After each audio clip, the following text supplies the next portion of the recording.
So welcome everyone to our ITSS Verona webinar. So earlier this month, the American people have spoken, and with their elections, we will see a return of Donald Trump to the White House. So at ITSS Verona, we thought it was a very good occasion to have another webinar to discuss what these elections will mean for us, for the rest of the world, and also for the American people at a more domestic level. And so tonight we are very excited to have having with us two exceptional guests. They will help us making sense of this event, of these elections, and they will help us understand again what this will mean at a domestic and at a more global level. So welcome, Cristina Ramirez and Gesine Weber. Thank you for joining us. We are really honored to have you with us. Cristina, I think you're... Yeah, thank you for having us. Thank you for the opportunity. I think this will be a good discussion. Thank you. So I will just start with a very brief round of introductions, starting from Cristina Ramirez. She is a PhD student at King's College London at the Political Economy department. And she's also a political analyst at a daily show called Panama Indirector. And in the past, she has been a journalist, a political and financial journalist, commenting on very crucial events like Brexit and also previous American elections. So thank you again for accepting our invitation. We're really looking forward to hearing your thoughts. And then moving on to Gesine Weber, she's also about to finish her PhD at King's College London at a different department, the Defense Studies Department.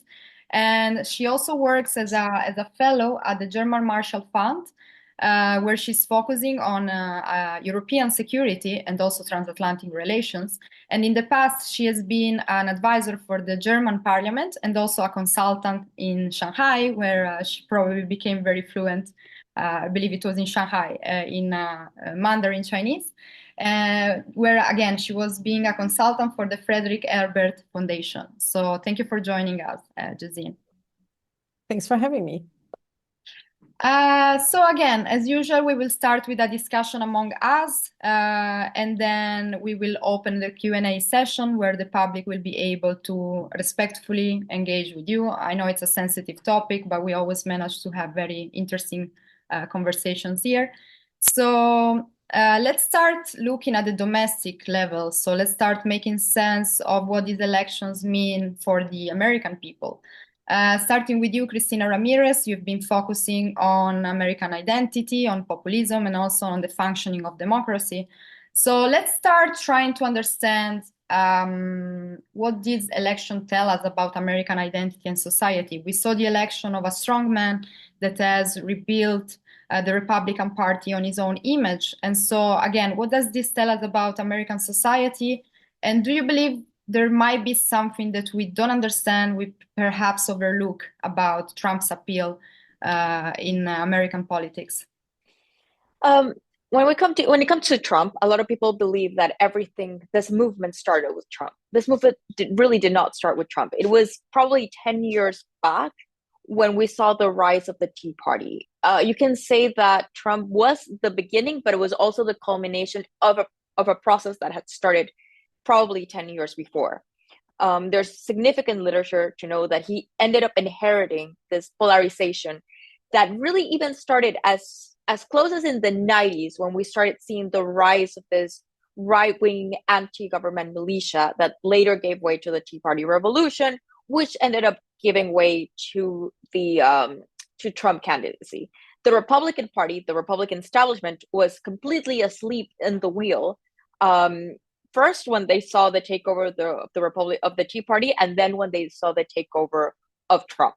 And we've seen a very different shift of the typical voter of the Republican Party since Trump became like the main character. It's something that they have not been able to shake off at all. He controls the party to an extent that the establishment, or the former establishment, is basically no longer relevant in terms of being able to win a primary. And we saw that with the midterms. The establishment, even though they went on to do better in the general elections, in the midterms, they did really poorly in the primaries. But what we saw in this election is an even more profound shift to the right, in which the Democrats underperformed in areas where they had no business underperforming. And here we're not just talking about the Rust Belt, we're talking about Fairfax County in Virginia, for example. So it was a shift to the right across demographics and across the nation. I think, unfortunately, this is going to probably be read more as a support of a lot of the most right-wing militants that have taken over than what it probably was, which was a rejection of the economic plans of the Democrats. But again, it's been a very long process in which it is also playing to the part that we've seen in the past 20, even more years, a bigger polarization of the parties. The parties are less willing to compromise now than they were 15 years ago or 20 years ago. I think it was a rupture of the business as usual type of status quo, but it also responds to a bigger phenomenon throughout the world, the rise of the strongman. We have significant literature that says that young people are less keen on democracy than what they used to be. And the strongman appeal, which is, I come from Latin America, this is a very common occurrence in Latin America, but we've seen this appeal take over other parts of the world that would be considered more developed democracies. Today, one of the most popular presidents is Nayib Bukele in El Salvador. So we've seen this phenomenon throughout the world. And in this year in particular, there's also, on top of that, a rejection to the incumbents. This year was the year of the most elections we've ever seen in 1 year. More than half of the world population went to the polls at some point. And in most situations, we've seen a rejection of the incumbent. So I think it's a mix of things, but it's a process that started, I would say, 20 years ago in American politics. Thank you, Cristina, for also putting this into a more historical perspective, which is something we might tend to forget. And you just mentioned that democratic values seem to be less attractive just now to young voters as well. And your research is also focusing, as we were saying before, on the functioning of the democracies. So I prepared a quote for you because I would like you to comment this sentence and also to tell us if you agree with it or not. So it's a quote coming from Matthew Dalek. He's a political historian at George Washington University. And he said, American democracy was not set up to deal with someone like Trump, to deal with an aspiring autocrat who wanted to blow past all the supposed limits of executive power. So do you agree with this quote? And do you really believe we are seeing an erosion of democratic values at this point? Oh, yes and yes. My entire research is based on the premise of comparing American democracy and Brazilian democracy. It's institutional design, basically. And I will use another quote of Levinsky and Ziblatt, which tell you that part of the cornerstone of American democracy is it's based on unwritten norms and rules.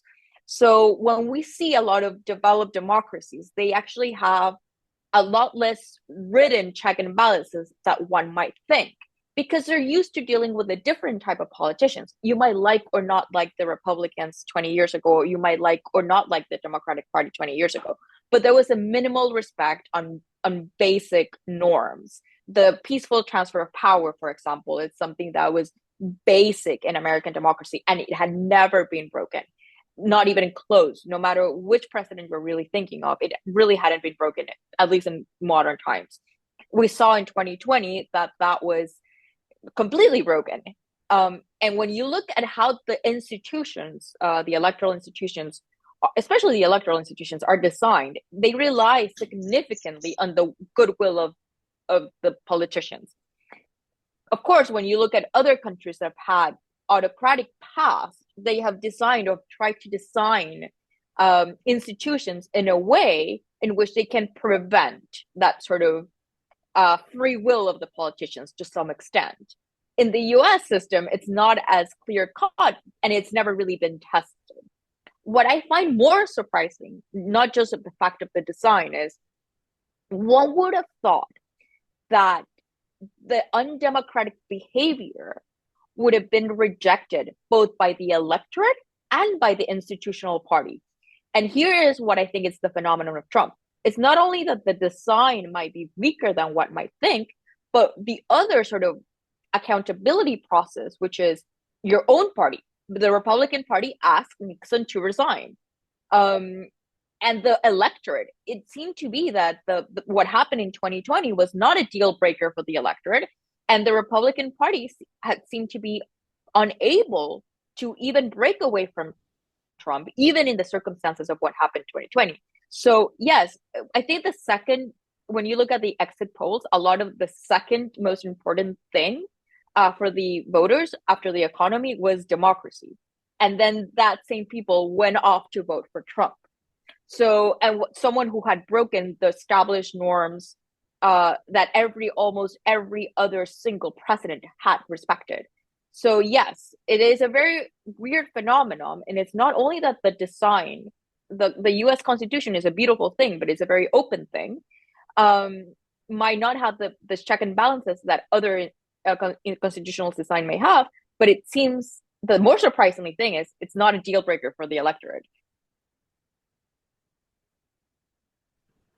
Thank you for that, Cristina. Thank you for pointing at that. And I have another question, another quote for you. This time the quote is coming from James D. Long. It's an article I read on The Conversation, quite a good one.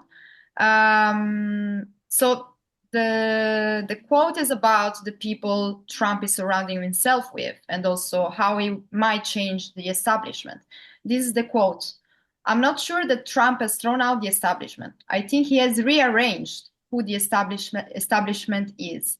Again, do you agree with this quote? I'm thinking about, today I read another article mentioning how somebody like Elon Musk is going to become a sort of co-president of Donald Trump. So do you agree with this quote? And how would you describe this new establishment? What might be the impact on policymaking as well? I think the establishment is still there. I think the bureaucracy in the US is still there. However, again, as with Trump, and this week has proven it, he has broken away from certain guidelines that almost every other president had followed in terms of who he is naming. And more than Elon Musk, and he got this sort of Dutch position, which I think it's not going to be as consequential as people think, just because it won't be possible to really do what they say they're doing. But when you look at the names we've heard this week, I mean, it's something unprecedented, and it is unprecedented even to his previous presidency. The naming of Matt Gaetz as the Attorney General, who has, it's controversial to say at least, just because of the sheer amount of his own legal problems and the fact that he's under review by the House committee for having sexual relations with an underage girl. And then other people like who he has named as the Secretary of Defense, who is a commentator for Fox News, which is a role that's usually occupied by retired 3-star generals, even in his previous administration, or the person he has named, Tulsi Gabbard, as the National Intelligence Defense, who has questionable links to Russia and who has been considered or named a security threat more than once.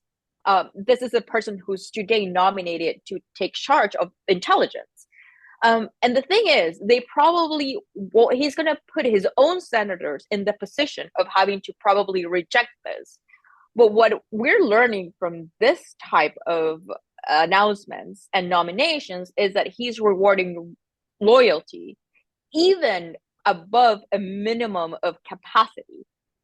So I think that is a very bad omen to what we can expect. You've had good nominations like Marco Rubio, who's been very well regarded in general, but then where you're looking around is it seems to be very scary.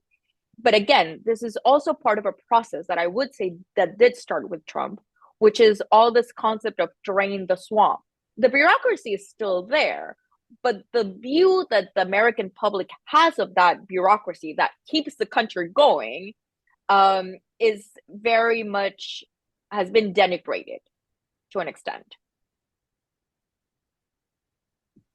Thank you so much, Cristina. Thank you for breaking this down. And let's see how, the choice of loyal men will translate on the ground in the future months. Thank you for that.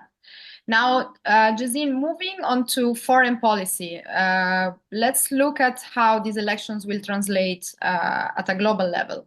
So there is a word, whenever I read an article about Trump's foreign policy, there is a word that keeps coming out, and that word is transactional.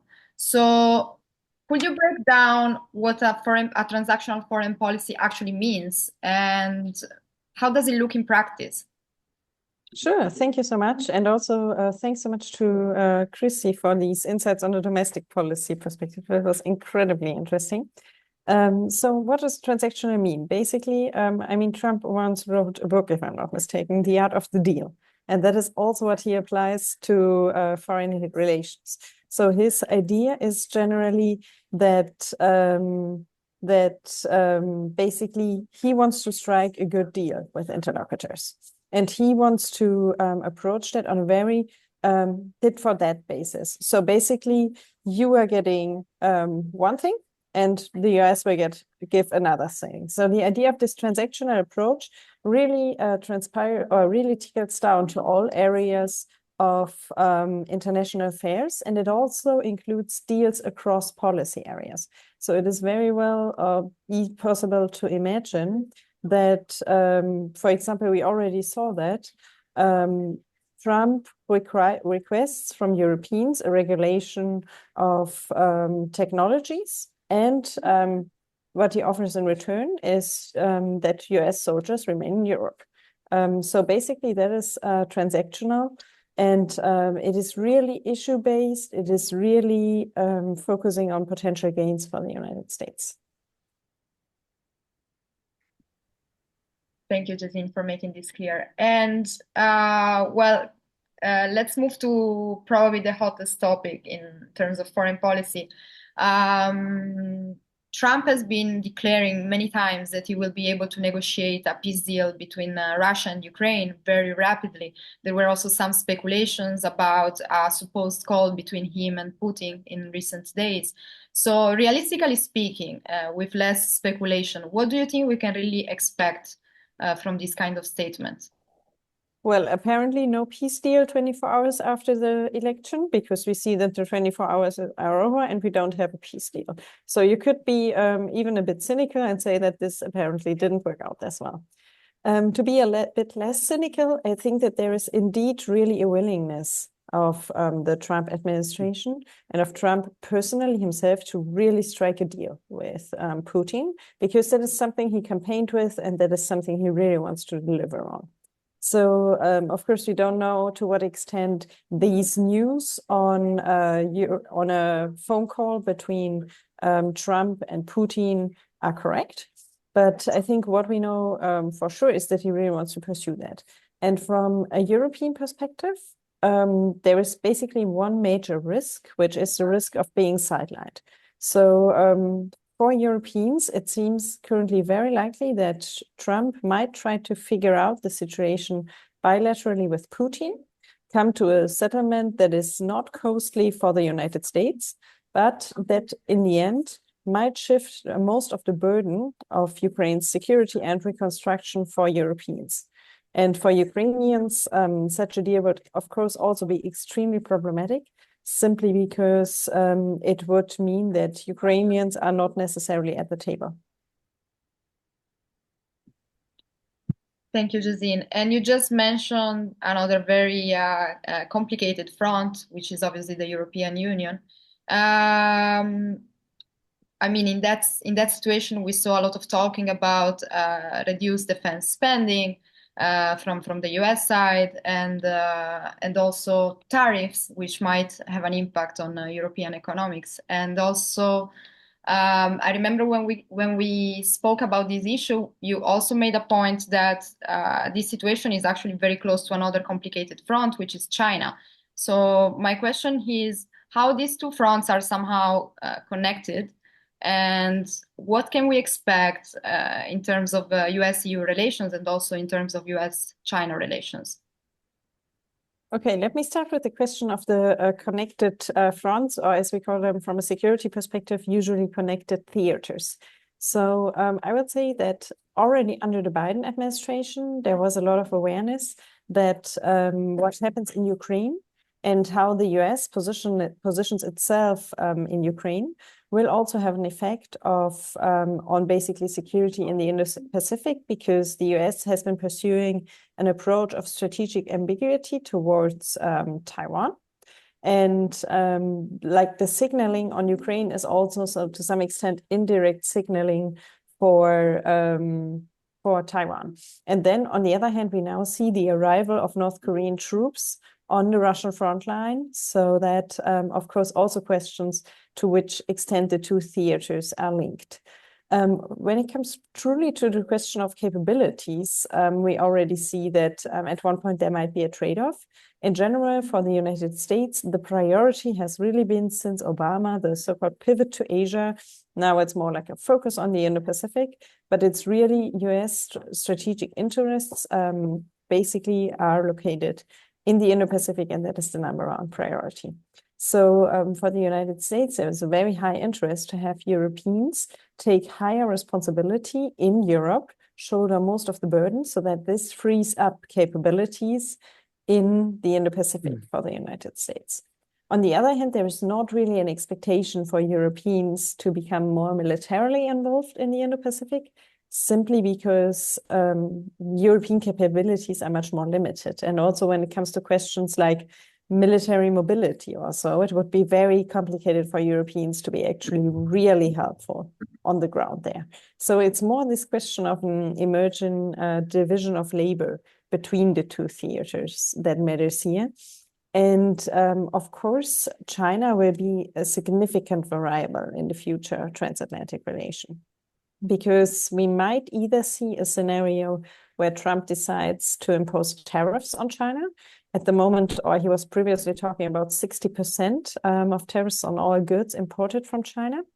But we could also imagine something like scenarios of sanctions against China, which could then also hit European companies that still deal with China. We then talk about extraterritorial sanctions and extraterritoriality of US law. And that is something that would hit European economies extremely hard. And another alternative is that the United States might ask, or rather coerce or force Europe to align on its China policy. And, for example, ask Europeans to significantly decouple from China, to reduce their imports, to basically strengthen the United States-China policy. So that is, in a nutshell. We could probably talk about that topic for an hour, but I'll stop here. Thank you, Gesine. But this was a good way to break it down and understand at least the surface of it. I believe this will need another 2-3 hours, but thank you for making that clearer to everyone. It was a very interesting conversation. We actually have a question before. Well, we can open the Q&A session right now, but we already have a question for both of you in the chat coming from Sonia. That's quite an interesting question. So why did we predict the elections results so wrong, and what did we get wrong? Who would like to start? I can start. Sure. So if you look at the results, they're actually quite similar to where the polls were in July before Kamala Harris stepped in. So what ended up being was actually what was being predicted when he was running against Biden. So I think, I'm not sure how we can read what happened with the polls, but there were very, in my opinion, very confusing movements when it came to polls. And one of the things that struck my attention in the past 3 months is how aligned were the polls. It's very unusual to see the polls continuously throwing the same numbers, almost the same. And they were throwing basically the election to be a tie almost, when actually the election ended up being to what the numbers in July were, which was the margins are very, very, very close. There's a theory with chess that the support for Trump is usually harder to read. But then when you look at the same time, most people, for what we know about the exit polls right now, most people know who they were voting for in September. So there was also a misrepresentation of how much people were undecided. They were really not undecided.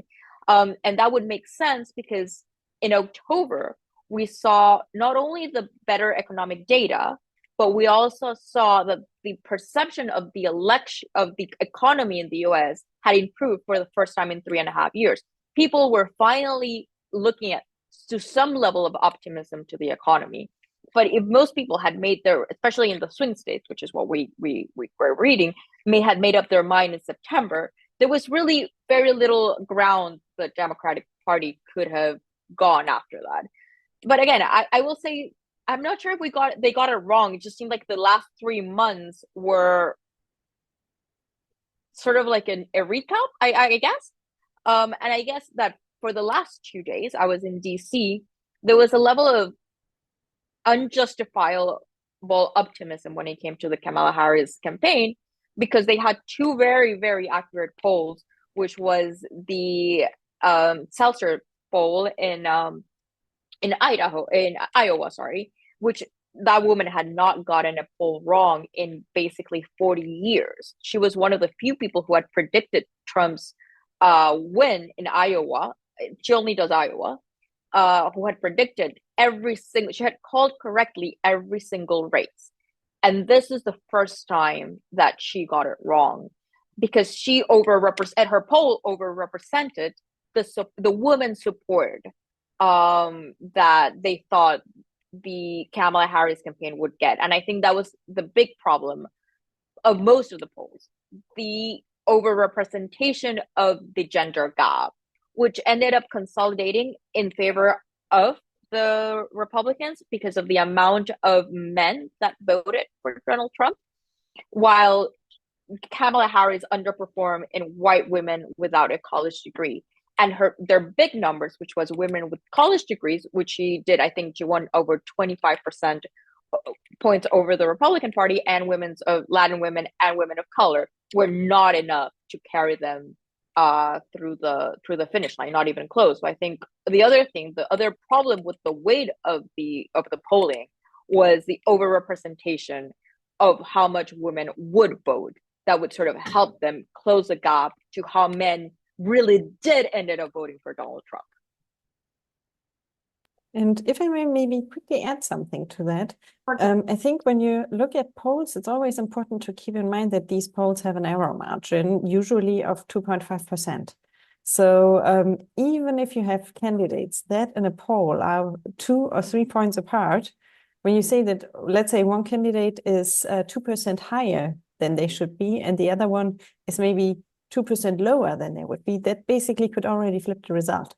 So I think polls can actually be quite misleading, and we have seen I would also say many elections in general in the last year or years even, that polls do not really do a good job in predicting the result, particularly when the results are going to get close.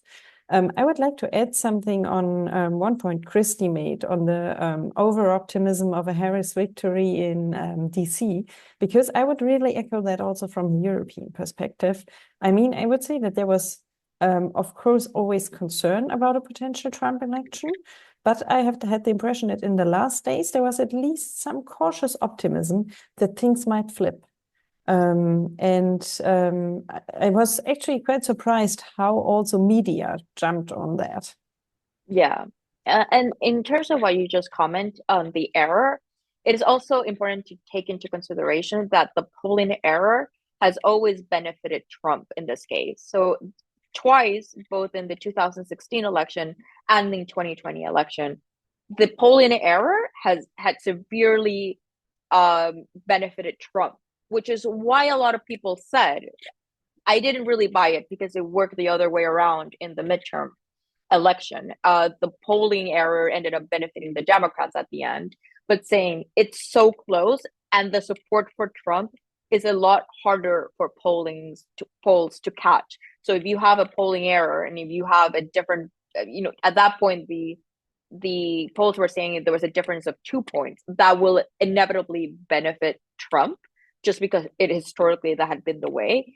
What I think was surprising is that it really wasn't even that close in most of the swing states. It was a lot more similar to when Trump was running against Biden. It means that the Harris campaign didn't really make that much inwards since July forward.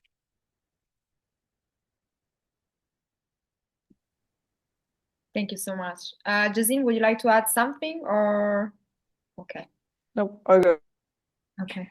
Does anybody from the public want to ask any question? You can type or you can just step in, and if not, I will have one. Okay, not for now. Oh, Wesley. Sorry. Do you think the midterm elections, November 2026, might impact US foreign policy if the Trump administration doesn't perform well? Who would like to go first? I let the floor to you, Christy, as US politics expert, if that's fine for you. That's okay. I mean, yes, but to a very little extent. I would say that the way it can affect it would probably be transactional. If there is something that the Democratic Party or the Republican Party would want that they could use as a negotiating tool for some domestic policy. I don't know that. Here's the problem. The biggest disagreement both parties have is in terms of Ukraine. I have no idea what's going to happen in Ukraine in 2016. So I don't know if that would have been a bargain chip at that point. But I do think that if there's one thing both the Democratic and the Republican establishment have gotten into some sort of agreement is a harder stand on China, which is something that I did think changed with the first Trump administration, in which while the Republicans were more hawkish on China, the Democrats were a lot more open. I think that idea of China has it has bipartisan support. So I don't see that many disagreements in terms of foreign policy within the parties. And I think that if they do poorly in the midterms, and let's say that the Democratic Party is able to at least recapture the House, I don't know about the Senate, but the House, because they have a very slim majority today, then they can use foreign policy as a bargaining chip. But at the same time, if they don't recapture the Senate, which are the other port where you can change is the nominations, who they could nominate if a vacancy would fill. If they don't recapture the Senate, then the Democrats would have very little influence there. And maybe to add something very small on that, I think we also saw that basically in the elections, really it was that the economic situation really mattered to people. And I would expect that many of the measures that Trump has announced could, if they benefit the economy, and if in the end that really mirrors on the bank account of people in the end of the day, I would not necessarily expect people to basically vote Democrats at that point. Thank you so much. We have more questions coming both from our WhatsApp group and also from the chat here. So I will start with the chat here. Coming from Anna Lorenzini. From a more technical perspective, given the communication strategy chosen by both parties, how much did the choice of media, for example, Trump's decision to use podcasts, influence the final outcome of the elections? That's also quite a good one. Cristina, would you like to go first? I think it influenced, but I think it's also been overplayed. There's a lot of now comments of trying to blame the reason that Kamala Harris didn't go to the Joe Rogan podcast, which I thought as a campaign was a severe mistake. But I don't think the swing we saw to the right could have been predicted just by the communication strategy. The Democratic Party has a very important problem reaching men, especially young men, who are the targeted audiences of this type of podcasters. And they were not able to speak to them. And at the same time, I think there are more profound reasons because of that. We're seeing how much women have surpassed men in terms of education, jobs. It's a severe problem in the US, and it's going to be a severe problem to the Democratic Party going forward. And yes, this type of media would have helped to try to reach men. I don't think that was a reason why they lost. Could messaging have been the case? Yes, there are other messages, and I think there are a lot of messages that the Democratic Party got wrong. Point on point, the economy. But at the same time, the severe swing to the right is something across demographics, across geographies, cannot really be explained just because of the media. I think, as we've seen, social media, influencers, we saw the scandal of the Benny Johnson Russia scandal with RTV. Of course, this has played a part, not just in the campaign. This has been a sustained communication strategy for years now. And it's gotten more and more and more sophisticated. But I don't think you can explain the results to that extent. Yeah. Gesine, would you like to add something? I'm not a communication specialist, so I pass on this. Absolutely. So I will just read this question coming from our WhatsApp group. What do the experts consider to unfold after the nomination of Matt Gaetz to the Justice Department, especially in terms of the already chaoticized situation? And yeah, it's a good question. I actually just read in a newsletter a few hours before the webinar that some people believe that the Senate will actually reject the nomination. So what's your take on this? Yes, I think that this is more of a loyalty test to the senators and it try to reward loyalty. I would be very surprised if the Matt Gaetz nomination and the Tulsi Gabbard go through. I know there were reports that most of the senators, the Republican senators, were extremely shocked. If those nominations go through, then we're looking to a much more complacent Senate that we even expected, and we were already expecting a much more complacent Senate that we've seen in the past. There was some optimism given who was chosen to be the speaker of the head of the majority in the Senate, which is less aligned to the more MAGA wing. But then if they go through, then we are in a different type of territory, if I'm honest. I would be very surprised if they go through. Thank you so much, Cristina.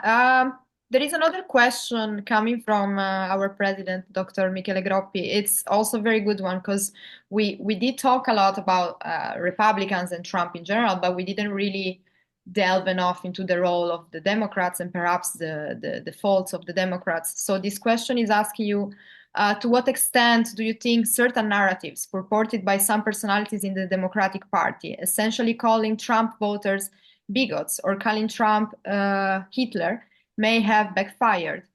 And then for Janice, to what extent do you think that Qatar's decision to expel Hamas leader from their country may have anything to do with Trump winning?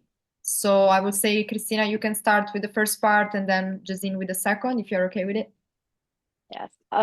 I think there was a lot of messaging mistakes in terms of the Democratic Party, who they were targeting. There were a lot of demographics that have been taken for granted. For example, the Latinos, who are, first of all, not a monolithic voting group, and also they tend to be very socially conservative. I think it did not help. The same way, I think the Kamala Harris was a much more similar campaign to the Hillary Clinton campaign than the Joe Biden one. in which they made the same mistakes and it really felt out of touch. There are significant issues in terms of how Americans view democracy. Again, the second point was their second concern after the economy was democracy, and they went on then to vote for Trump. So that is a big sort of disarrangement of what you consider democracy to be. There were significant mistakes. They thought that abortion was going to be a much more mobilizing issue that it ended up being, just because it really worked for them in the midterms. But what they didn't think was that this time around, most states had in the ballot a referendum on abortion. So a lot of people ended up just voting for the abortion law. I mean, to stop the bans of abortion, with the exception of Florida. But then, because that was already covered in their mind, they went on to vote for the Republican candidate, which was a mismatch we had not seen before. And again, it was more of a rejection of the establishment that we had seen before, that we have also gone into the trend of the rejection of the incumbency and the inability, which is a historical inability, of the Democratic to be able to communicate their economy success. Because when you look at the economic numbers, the U.S. economy is actually doing pretty well. It's the best performing Western economy. But again, historically, people have in their mind that the Republicans are better with the economy than the Democrats, even if that's not necessarily the case. And they have failed to communicate.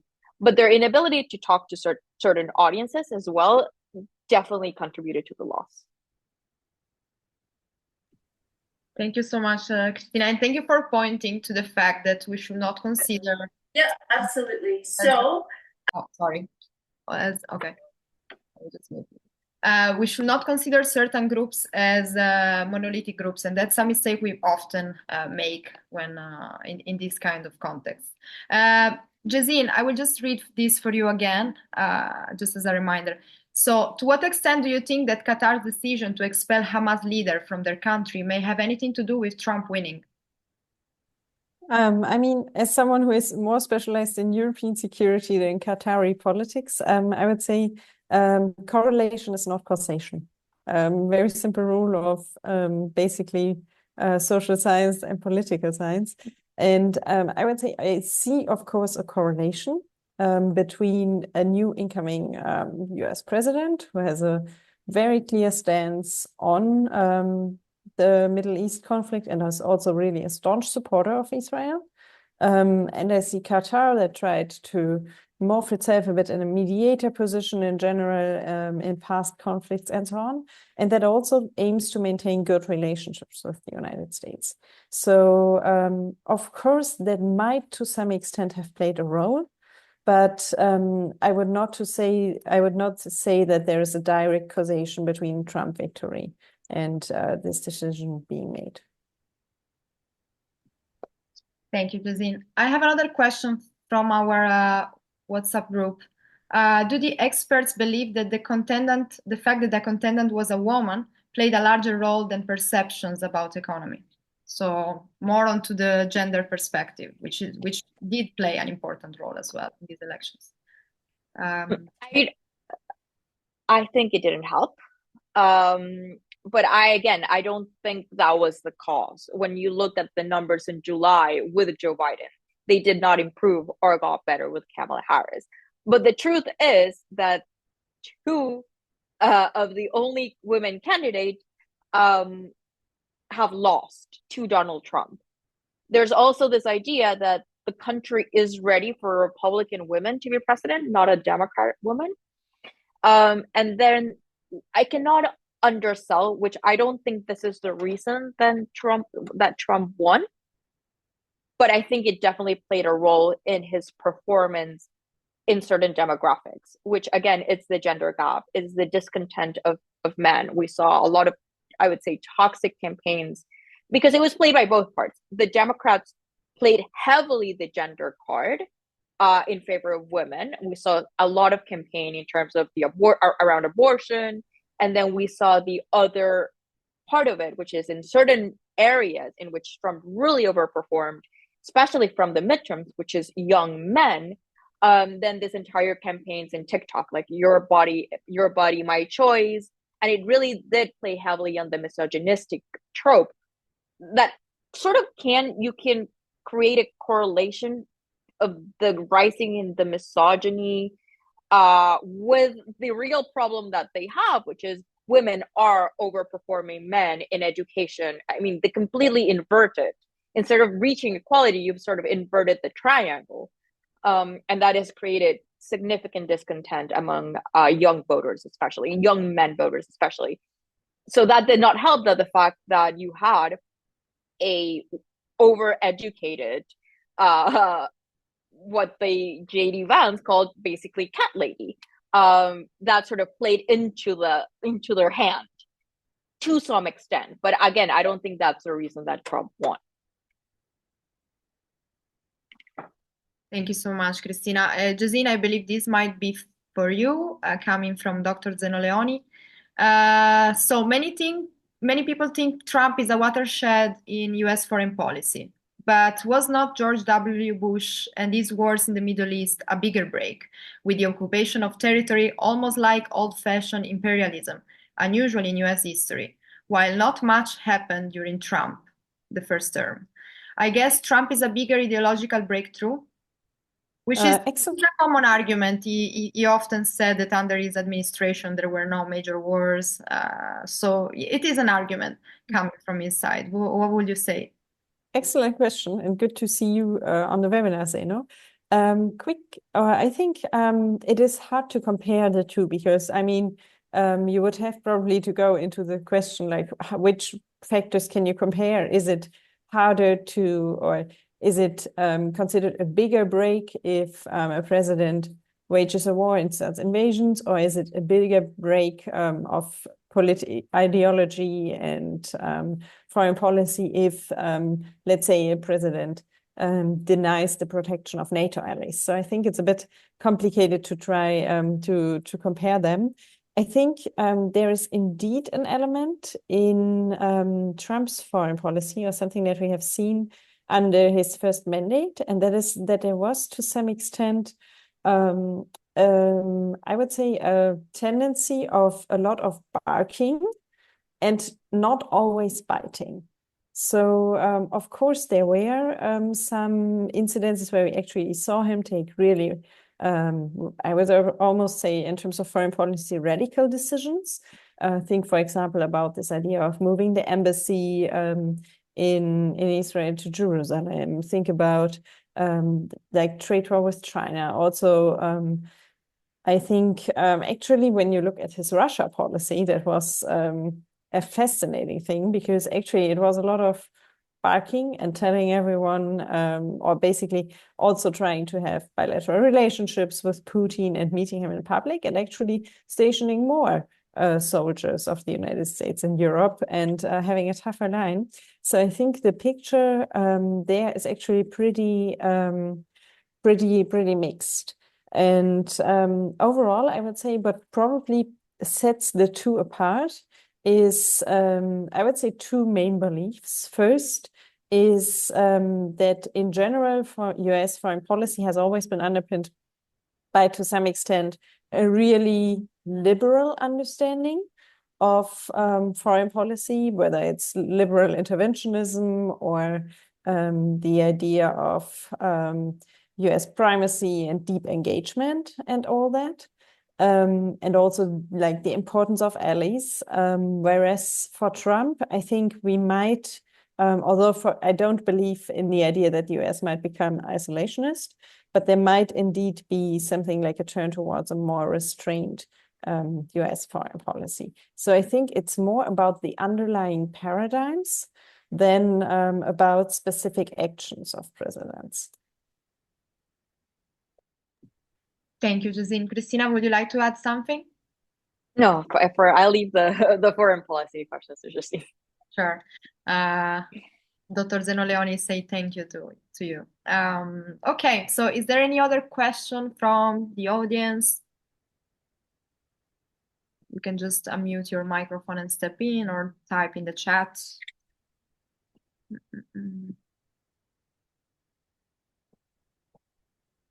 No, I think this will be it. Okay. Okay, thank you so much again. I mean, we covered, I would say, an extensive quantity of topics from domestic policy to foreign policy. So it was really, really, really well. First of all, it was very engaging. We had a lot of questions coming in, but also it was very interesting to listen to your perspective. So thank you so much for joining us. And would you like to add something before we wrap it up? We can say that we're definitely both for domestic policy, foreign policy. I think the Trump 2.0 administration is going to be uncharted territory from anything we had seen before, including his previous administration. Yeah, and to totally agree to that, I think besides the fact that it is uncharted territory, maybe US partners really also have to rethink their methods, not only of engagement with the United States, but also how they see the United States. Because I would say for quite a long time, United States was, at least for some countries, a model, but dependent on certain trends that we might see in the United States, particularly when it comes, for example, to individual rights. I'm not sure whether this soft power is going to stay as it is. Absolutely. I was just reading a few days ago that American soft power, especially in regions like in the Middle East, for clear reason, is more and more reduced, while some countries, like you have middle power or smaller power, are increasingly looking at China as a different model. For the non-interference principle, but also for the model of a country that is able to grow economically with a different political system. So I do believe that we will see a reduction of American soft power more and more in the future. Yeah, like Latin America. Latin America is the best example of how China has become the major player for the region that was considered for the longest time America's backyard. When you take Mexico out of the equation, China is the biggest trading partner of most Latin American countries. Mm-hmm. So quite a big change in the backyard. Yeah, very big. Thank you so much. I will just stop the recording and we can